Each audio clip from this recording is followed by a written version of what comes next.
Good morning everyone.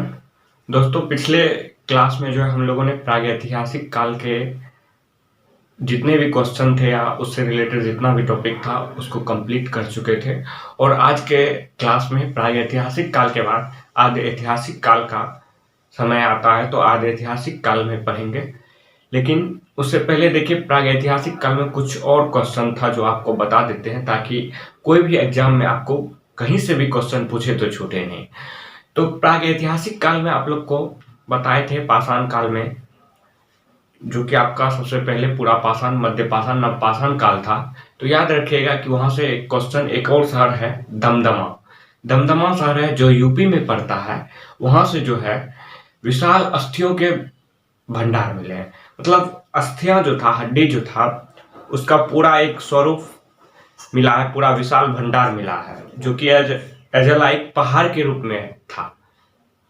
मतलब अस्थियों को जमा इस तरह से किया गया था, पहाड़ लाइक स्ट्रक्चर बन गया था। तो विशाल अस्थियों के भंडार कहाँ से मिले हैं? वो आपको दमदमा से मिले हैं, जो यूपी में पड़ता है। और नेक्स्ट एक प्लेस है आपको महदहा। महदहा भी यूपी में पड़ता है। यहाँ से हड्डियों के औजार मिले, वहां से हड्डियों का वो विशाल भंडार मिला था। यहाँ से हड्डियों के औजार मिले हैं महदहा से। तो दो प्लेस और हो गया इसमें। और भी एक चीज याद रखिएगा कि आपको क्वेश्चन पूछ सकता है कि मेगालिथ, माइक्रोलिथ और चिल्कोलिथ किस काल को कहा गया है। तो मेगालिथ में याद रखिएगा आप लोग जो मध्य पाषाण काल, क्योंकि देखिए मध्य पाषाण काल में जो है पत्थर का जो औजार बनाना स्टार्ट हो गया था। तो आपको पूरा पाषाण में बड़ा बड़ा पत्थर था, उसको सिर्फ तोड़ रहे थे और उससे शिकार कर रहे थे। बहुत बड़ा बड़ा पत्थर था, उसको थोड़ा छोटा किए तो मध्य पाषाण काल पे आकर के छोटा छोटा उससे औजार बनने लगा। तो उस काल को, मध्य पाषाण काल को मेगालिथ भी कहते हैं। और उसके बाद आता है आपका नव पाषाण काल। नव पाषाण काल को हम लोग कहते हैं माइक्रोलिथ। मेगा से नीचे क्या होता है? माइक्रो, मतलब बहुत छोटे छोटे औजार जब बनाने लगे शिकार करने के लिए, तो वो माइक्रोलिथ हो गया। उसके बाद आता है आपको ताम्र पाषाण काल। ताम्र पाषाण काल में जो है आपको चिल्कोलिथ, वो उस समय तांबा का यूज होने लगा था, इसलिए उस काल को चिल्कोलिथ कहते हैं। तो ये सब क्वेश्चन याद रखेगा। हम इसलिए बता दिए ताकि कोई भी एग्जाम हो, चाहे पीसीएस का हो, यूपीएससी का हो, कोई भी एग्जाम हो, किसी भी एग्जाम में ना छूटे। इतना क्वेश्चन कवर हो गया। हाँ, एक चीज और याद रखिएगा कि पुरातात्विक विज्ञान के जनक हमेशा याद रखिएगा कि कनिंघम को कहा जाता है। ठीक है। और एक इतिहासकार थे जो बताए कि इतिहास जो है एक विज्ञान है, ना तो उससे ज्यादा ना ही कम। तो हो सकता है कि पीसीएस सबका एग्जाम में ये पूछ ले आपको कि इतिहास एक विज्ञान है, ना तो उससे ज्यादा ना ही कम, ये किसने कहा था? तो याद रखिएगा ब्यूरी। ब्यूरी, क्या याद रखिएगा? ब्यूरी। ब्यूरी ने कहा था इतिहास एक विज्ञान है, ना तो उससे ज्यादा और ना ही कम।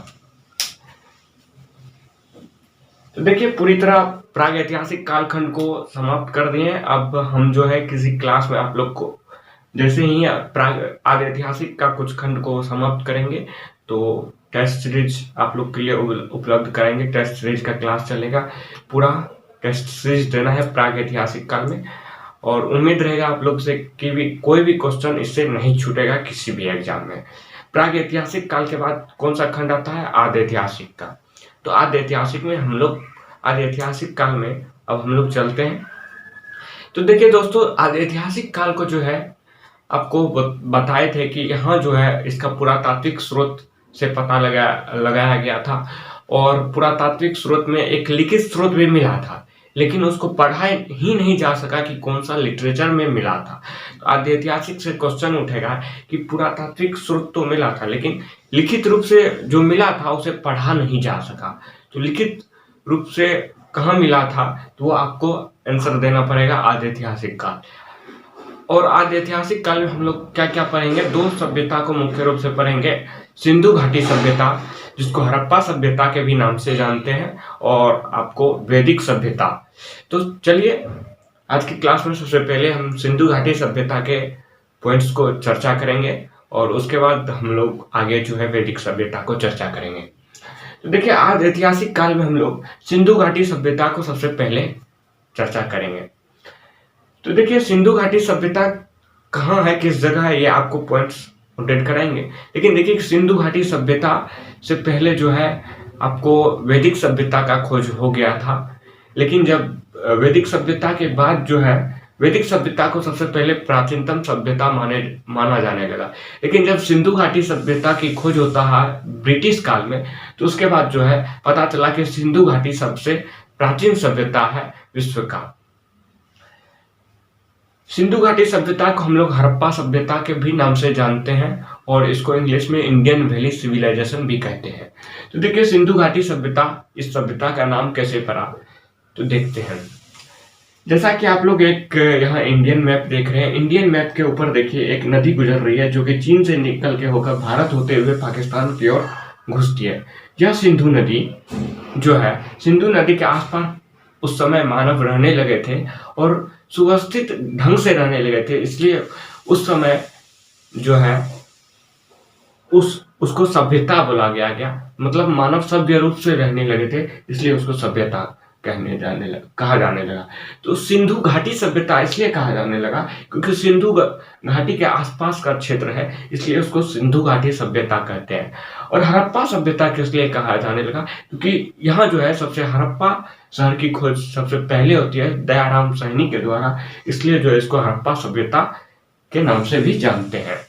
तो देखिए, सिंधु घाटी में सभ्यता में सबसे पहले हम कौन कौन सा पॉइंट को पढ़ेंगे, हर एक पॉइंट को कवर करते जाएंगे।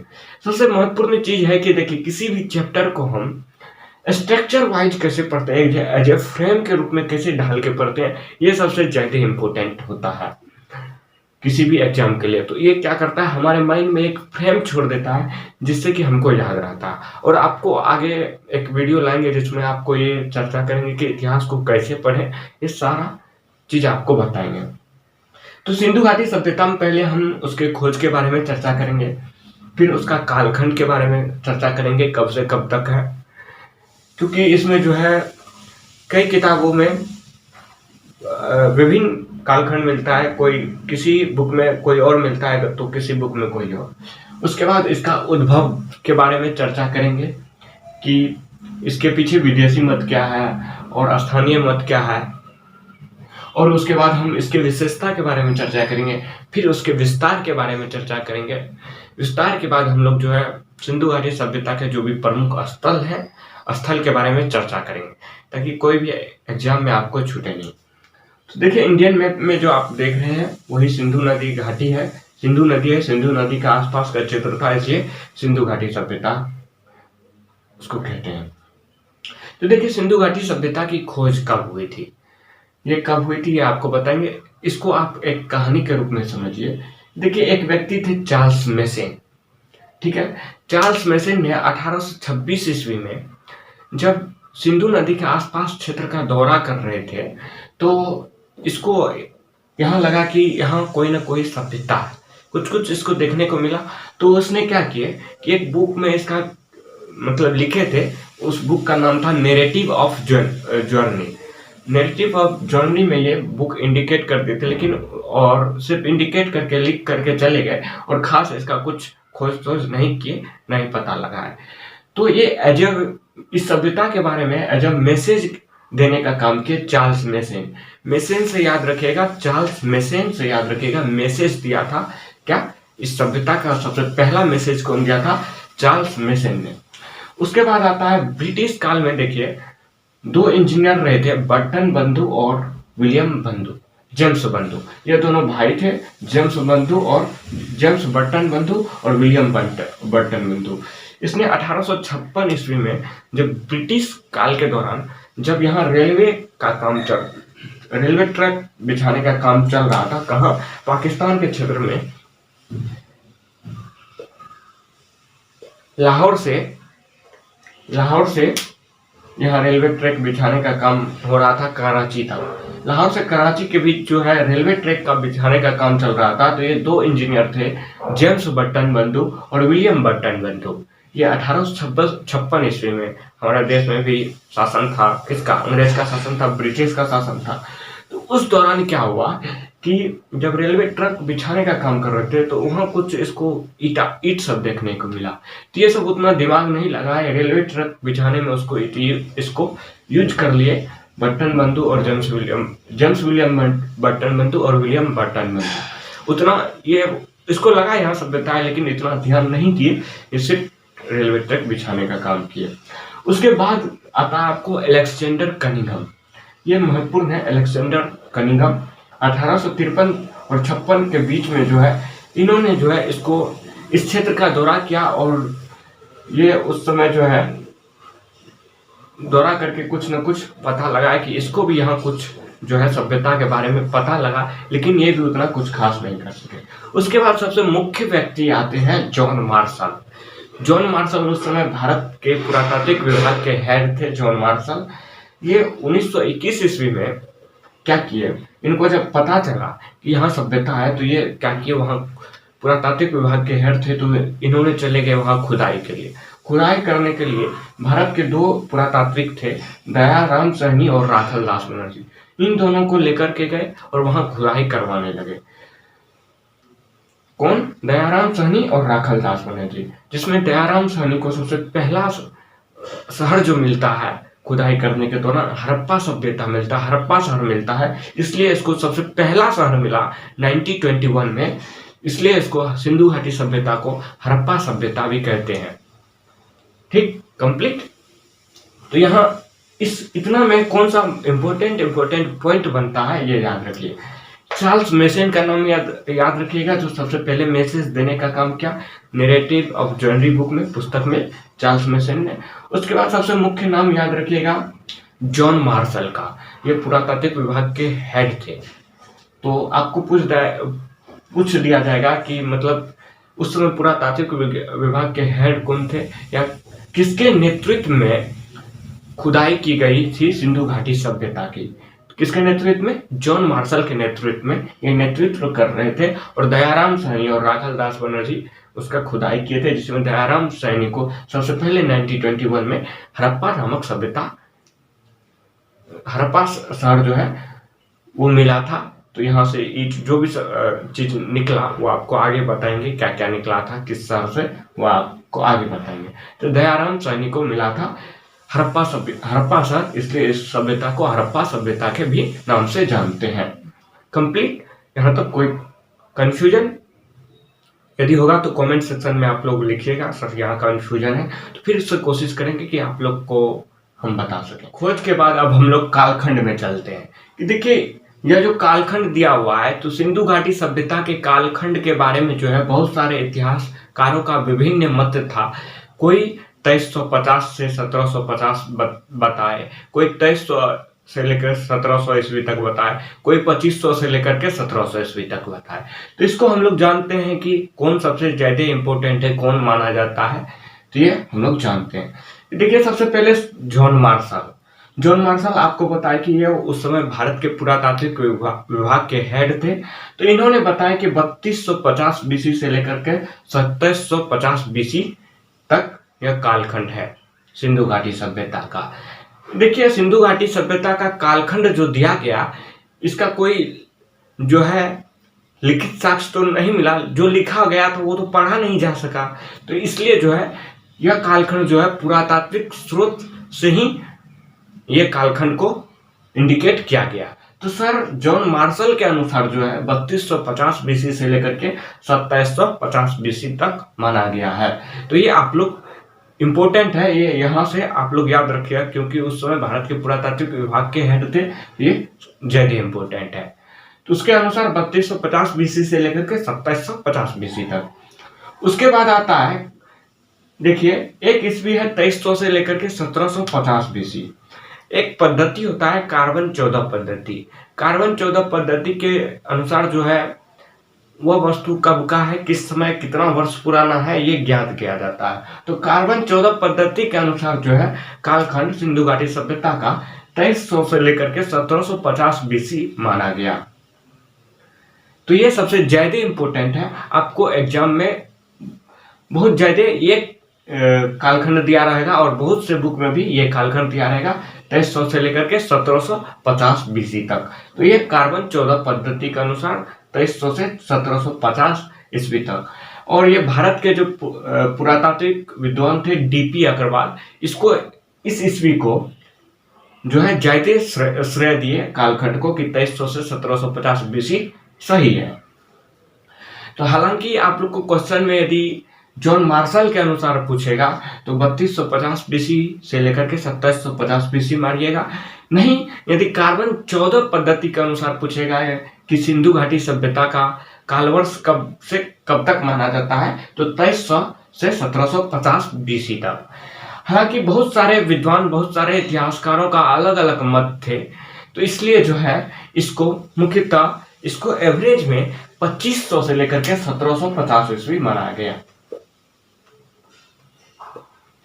2500 से लेकर के 1700 बीसी तक माना गया ईसा पूर्व तक। तो एवरेज है 2500 से लेकर के 1700 बीसी तक। ये बहुत सारे बुक में आपको मिल जाएगा। ये 3 पॉइंट इसमें खोज में आप लोग याद रखिएगा। फिर अब हम लोग नेक्स्ट चलते हैं। काल के बाद आता है उद्भव। उद्भव में देखिए कुछ विदेशी इतिहासकार थे, विदेशी विद्वान थे, और कुछ स्थानीय जो भारत के इतिहासकार थे, भारत के पुरातात्विक विभाग के विद्वान थे। उनका कहना क्या था सिंधु घाटी सभ्यता के बारे में, और विदेशी इतिहासकार जो विदेशी विद्वान थे पुरातात्विक विभाग के, उसका कहना क्या था वो हम जानते हैं। तो फर्स्ट ऑफ ऑल देखिए, विदेशी मत के अनुसार जो विदेशी इतिहासकार थे वो बताए कि यह एक सुमेरियन सभ्यता थी। सिंधु घाटी सभ्यता सुमेरियन सभ्यता का ही एक जो है रूप है। जैसे देखिए कैसे यहाँ जो है सिंधु घाटी सभ्यता है, और इससे इधर आइएगा आगे तो इधर मेसोपोटामिया की सभ्यता है जो कि आपको आगे पढ़ाएंगे। और इससे इधर आइएगा तो इधर अफ्रीका में एक सभ्यता है मिस्र की सभ्यता। अफ्रीका में कौन सी सभ्यता है? मिस्र की सभ्यता। तो विदेशी इतिहासकार के अनुसार यह कहा गया कि ये मेसोपोटामिया में एक सभ्यता थी, सुमेरियन सभ्यता। तो सुमेरियन सभ्यता का ही अवशेष यहाँ देखने को मिलता है सिंधु घाटी सभ्यता में। इसलिए कहा गया है कि यह एक सुमेरियन सभ्यता भी है। सुमेरियन सभ्यता थी, सुमेरियन सभ्यता का अवशेष यहाँ मिलता है, इसलिए यह एक सुमेरियन सभ्यता है। तो किसके अनुसार क्वेश्चन पूछेगा? विदेशी मत के अनुसार सिंधु घाटी सभ्यता को कौन सा सभ्यता बताया गया है? तो यह सुमेरियन सभ्यता बताया गया है। तो जिसमें आपको विद्वान सब थे, इतिहासकार थे विदेशी, जिसमें मार्शल था, व्हीलर था, डीडी कोसाम्बी था। ये सब विदेशी इतिहासकार थे जो इसको सुमेरियन सभ्यता बताए। उन्होंने ये बताया कि मेसोपोटामिया में जो सभ्यता था, सुमेरियन सभ्यता, वहाँ यहाँ के ही लोग उठ करके जो है वहाँ गए सिंधु नदी के आसपास, और वहाँ जो है अपना घर बनाए। ठीक है। उसके बाद आता है स्थानीय मत, जो कि भारत के पुरातात्विक विभाग, पुरातात्विक विद्वान थे, इतिहासकार थे। उसके अनुसार कहा गया कि यह एक जो है द्रविड़ सभ्यता था, और कुछ इसको आर्य सभ्यता बताए और सिंधु घाटी सभ्यता बताए। तो देखिए यह जो है इन्होंने बताया, सबसे पहले द्रविड़ सभ्यता जिसने बताया वो राखलदास बनर्जी। राखलदास बनर्जी कौन? यही राखलदास बनर्जी जो दयाराम साहनी सबसे पहले सिंधु घाटी सभ्यता में हड़प्पा सभ्यता की खोज की थी, लेकिन उसके बाद मोहनजोदड़ो का खोज हुआ था जो राखलदास बनर्जी ने किए थे। तो ये राखलदास बनर्जी बताए कि यह एक द्रविड़ सभ्यता थी।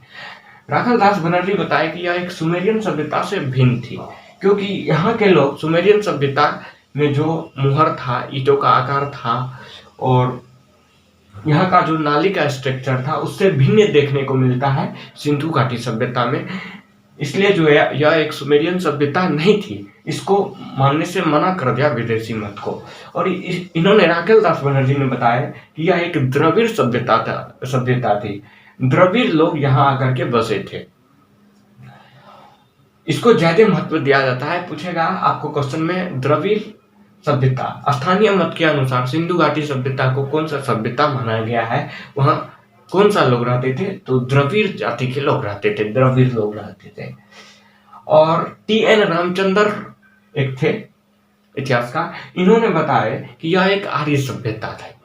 हालांकि आज इसको जो है कम मत मिला, ये लगभग आर्य सभ्यता नहीं माना जाता है। यहाँ टी.एन. रामचंद्र बताए कि यहाँ एक आर्य सभ्यता थी, यहाँ आर्यों के लोग आकर के बसे थे। देखिए आर्य आपको देखने को मिलेगा वैदिक सभ्यता में, जो कि वहाँ घरों बसा करके रहते हैं, तो वहाँ आर्य लोग झोपड़ी में रहते हैं। तो सबका बहुत सारे इतिहासकार का मत हुआ कि यह एक आर्य सभ्यता नहीं होगा। इसलिए नहीं होगा क्योंकि आर्य लोग जो है वो झोपड़ी में रहते थे, झोपड़ी में रह करके बाद में झोपड़ी में रहते हैं, फिर वो पहले महल में रहे, महल से आकर के फिर झोपड़ी में कैसे आकर के रहने लगेंगे, ये नहीं हो सकता है। इसलिए आर्य सभ्यता को अधिक मत नहीं दिया गया है लगभग। तो यह एक इसको माना गया है द्रविड़ सभ्यता को अधिक जो है मत मिला है। जितना कंप्लीट विदेशी मत के अनुसार कौन सी सभ्यता थी, यह एक सुमेरियन सभ्यता थी, जिसमें विदेशी इतिहासकार थे मार्शल, व्हीलर, डी.डी. कोसाम्बी। स्थानीय मत के अनुसार द्रविड़ सभ्यता, द्रविड़ जाति के लोग यहाँ आके रहे थे, जिसमें राखल दास बनर्जी ने बताए, जो आपको बताया कि मोहनजोदड़ो का खोज किए थे। उसके बाद आता है आपको इसके विशेषता के बारे में। तो कहा जाता है कि यह एक नगरीय सभ्यता थी, क्योंकि यहाँ बड़े बड़े मकान, ईंटों का घर बना हुआ था, सुव्यवस्थित ढंग से नाली था, स्नान करने के लिए जो है स्नानागार था, विशाल स्नानागार था। उसके बाद अन्नागार था, मतलब फसल सबको रखने के लिए। तो ये सब थी, इसलिए इसको जो है नगरीय सभ्यता कहा गया है। कौन सी सभ्यता कहा गया है? ऑप्शन में देगा सिंधु घाटी सभ्यता को। कौन सिंधु घाटी सभ्यता कैसी सभ्यता थी? नगरीय सभ्यता, आर्य सभ्यता, ऐसे ऐसे ऑप्शन रहेगा, तो आपको नगरीय सभ्यता में टिक करना है। उसके बाद आता है यह एक कांस्य युगीन सभ्यता थी। देखिए इस समय जो है कांसा का यूज होने लगा था, इसलिए इसको जो है कांस्य युगीन सभ्यता कहा गया। यह एक आद्य ऐतिहासिक सभ्यता थी। आद्य ऐतिहासिक काल में ही इस सभ्यता का कालखंड देखने को मिलता है, जो कि 8000 आद्य ऐतिहासिक काल कब से कब था? 8000 ईसा पूर्व से लेकर के 4000 ईसा पूर्व तक, इसलिए आद्य ऐतिहासिक सभ्यता होगा। उसके बाद यह एक विस्तृत सभ्यता थी। यहाँ लगभग जो है इसका विस्तार पढ़ेंगे, कितना से कितना दूर तक फैला हुआ आगे, तो यह बहुत अधिक विस्तार रूप से फैला हुआ था, इसलिए यह एक विस्तृत सभ्यता कहा गया इसको। और यहाँ राजनीतिक, आर्थिक, सामाजिक, सांस्कृतिक गतिविधियां भी चलता था, इसलिए यहाँ राजनीतिक, आर्थिक, सामाजिक, सांस्कृतिक गतिविधियों के कारण ये सब यहाँ की सभ्यता में ये सब चीज देखने को मिलता है। यह हो गया आपको विशेषता का टॉपिक कंप्लीट। अब उसके बाद का टॉपिक आता है विस्तार। विस्तार में हम लोग पढ़ेंगे आगे नेक्स्ट वीडियो में कि इसका विस्तार कहाँ से कहाँ तक था, और प्रमुख स्थल के बारे में नेक्स्ट टॉपिक में हम लोग चर्चा करेंगे, क्योंकि वीडियो काफी लंबा हो जाएगा। तो विस्तार के बारे में नेक्स्ट टॉपिक में चर्चा करेंगे। आपको यहाँ बताया कि सिंधु घाटी सभ्यता को जो है हड़प्पा सभ्यता भी कहा गया। कौन सा सभ्यता? हड़प्पा सभ्यता। हड़प्पा सभ्यता इसलिए कहा गया क्योंकि सबसे पहला शहर जो मिला था हड़प्पा सभ्यता मिला था, इसलिए जो इसको हड़प्पा सभ्यता कहा गया। उसके बाद इसको जो है एक सिंधु सरस्वती सभ्यता भी कहा गया, क्योंकि देखिए सिंधु नदी के आसपास जो है बहुत और भी नदियां हैं जो सिंधु नदी से आकर के मिलती है। इस रावी, सतलुज, व्यास, ये सब सिंधु नदी से आकर के मिलती थी। उसके आसपास ही यह जो है सभ्यता देखने को मिला, इस और सरस्वती नदी के आसपास का क्षेत्र में, इसलिए इसको सिंधु सरस्वती सभ्यता भी कहा गया। हालांकि बहुत सारे बुक में ये सिंधु सरस्वती सभ्यता आपको नहीं मिलेगा, अधिक देखने को मिलेगा हड़प्पा सभ्यता। यह बहुत ही प्रसिद्ध है हड़प्पा सभ्यता के नाम से। तो इसको और भी याद क्या बोले? सिंधु सरस्वती सभ्यता। ये आपको इसलिए बता देते हैं ताकि कोई भी एग्जाम हो वहां छूटे नहीं। सिंधु सरस्वती सभ्यता। और इंग्लिश में इसको कहा गया है Indian valley civilization. Indian valley civilization, देखिए इंडियन वैली सिविलाइजेशन मतलब भारतीय घाटी की सभ्यता। भारत का जो क्षेत्र था और पाकिस्तान का जो क्षेत्र था वहां घाटी है, सिंधु घाटी। तो उस घाटी के आसपास के क्षेत्र में यह सभ्यता फैला हुआ था, इसलिए इसको इंडियन वैली सिविलाइजेशन भी कहा गया है। कंप्लीट। तो अब हमको नहीं लगता है कि सिंधु घाटी सभ्यता में यहाँ से यहाँ तक में कोई प्रॉब्लम होगा। और जो आपको प्रॉब्लम है विस्तार के बारे में, प्रमुख स्थल के बारे में, वो नेक्स्ट वीडियो में हम लोग चर्चा कर लेंगे। ठीक है, इसको फिर से हम लोग क्या करें, याद करवा दें, फिर से कर देते हैं। देखिए, सबसे पहले खोज मेसन से याद रखिए। चार्ल्स मेसन एक पुस्तक लिखा था नैरेटिव ऑफ जर्नी, जो 1826 ईस्वी में। तो यह एक मैसेज देने का काम किया था। और उसके बाद इंपॉर्टेंट पॉइंट कौन कौन बनता है, चार्ल्स मेसन के बाद जॉन मार्शल 1921 में, ये आपको भारत के पुरातात्विक विभाग के हेड थे। इसी के नेतृत्व में दयाराम साहनी और राखल दास बनर्जी जो है खुदाई किए थे। तो कब? 1921 में। तो सबसे इंपॉर्टेंट पूछेगा कि सबसे पहला जो खुदाई हुआ था, सबसे पहला शहर कौन मिला था? हड़प्पा शहर मिला था, जो दयाराम साहनी ने खोज किए थे। और उसके बाद मिला था मोहनजोदड़ो, जो राखल दास बनर्जी ने किए थे। तो ईस्वी में याद रखिएगा, एक ही ईस्वी याद रखना, 1921, जो कि हड़प्पा सभ्यता मिला था सबसे पहले, हड़प्पा सभ्यता 1921। काल में देखिए, जॉन मार्शल के अनुसार 3250 बीसी से 2750 बीसी, और कार्बन 14 पद्धति के अनुसार 2300 से 1750 बीसी। और जो एक एवरेज उसको रखा गया है, क्योंकि सभी इतिहासकार में मत अलग अलग था, इसलिए जो है 2500 से 1750 बीसी रखा गया है।